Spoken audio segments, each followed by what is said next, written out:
La fontanela posterior ya debería estar cerrada, ya que cierra los 2 meses, y podemos valorar también lo que son la sutura sagital y la parieto escamosa.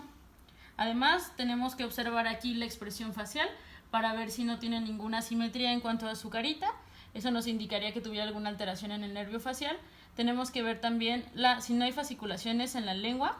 Para esto, con nuestro dedo vamos a descender un poco lo que es la barbilla y vamos a observar la lengua. Para esto tenemos que ver que precisamente no tenga fasciculaciones, sino que su lengua esté en estado de reposo. Y posteriormente ya vamos a llevarlo hacia abajo. Para poder valorar el seguimiento visual, vamos a utilizar una lámpara. Para esto tiene que estar aproximadamente a 30 centímetros del bebé. Y tendríamos que llevar la luz en posición vertical y en posición horizontal. El bebé debería de llevar el seguimiento visual hacia la luz y después hacerlo de manera diagonal. Muy bien. Y posteriormente se va a valorar el reflejo cócleo-palpebral. Para esto vamos a realizar un estímulo haciendo un aplauso de los 2 lados de su oreja, y aquí lo que tendríamos que esperar es que haya un cierre de sus ojos, en este caso que sea como cerrar y luego después abrir. Esta prueba se puede repetir hasta 3 veces para que pueda ser considerada positiva. Esto sería en cuanto a la inspección. Posteriormente tendríamos que valorar el tono pasivo del bebé. Para esto se van a realizar diferentes maniobras.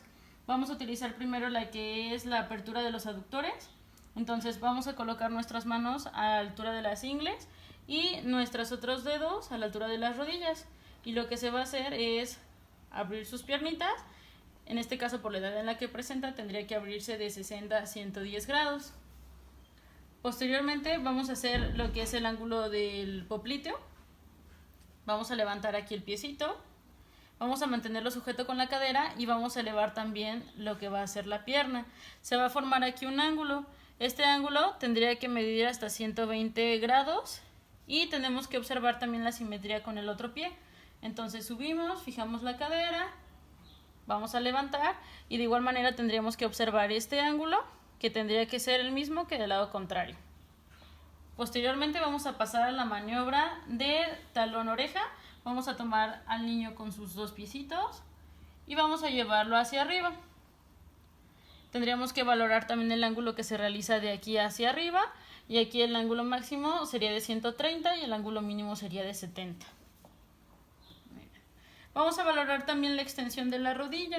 En este caso no tendría que extenderse por completo, tendría que dejar una ligera flexión en cuanto al hueco y a la cama.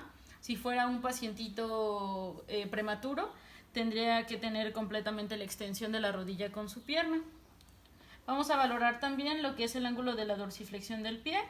Aquí tendríamos que levantar un poquito su piecito y tendría que tener contacto. Incluso se puede solicitar que sea como 70 grados de los 2 lados y también tendría que ser simétrico.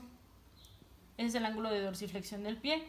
Y tendríamos que ver también en cuanto a la manita el ángulo de flexión de la muñeca. Entonces aquí tendríamos que bajar la muñeca de un lado y luego del otro lado. En realidad tendría que quedar completamente hacia su antebrazo. Si esta queda con una ligera abertura se le conoce como un ángulo de ventana y eso pudiera demostrarnos que el paciente tiene una ligera hipertonía. Vamos a valorar también lo que es la rotación de la cabeza.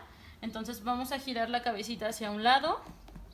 Y aquí tendremos que observar que el mentón tiene que quedar en ángulo directo con lo que es el acromion.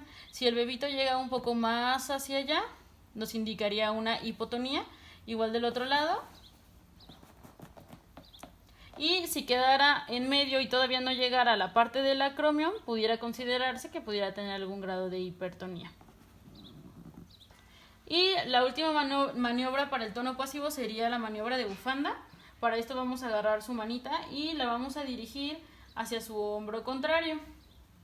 En este caso, el codo tendría que quedar en posición contralateral hacia la línea mamilar, igual del otro lado. En este caso, pues el bebito tiene hacia ipsilateral, tendría que ser pues una anormalidad. Pero bueno, es porque no se puede manipular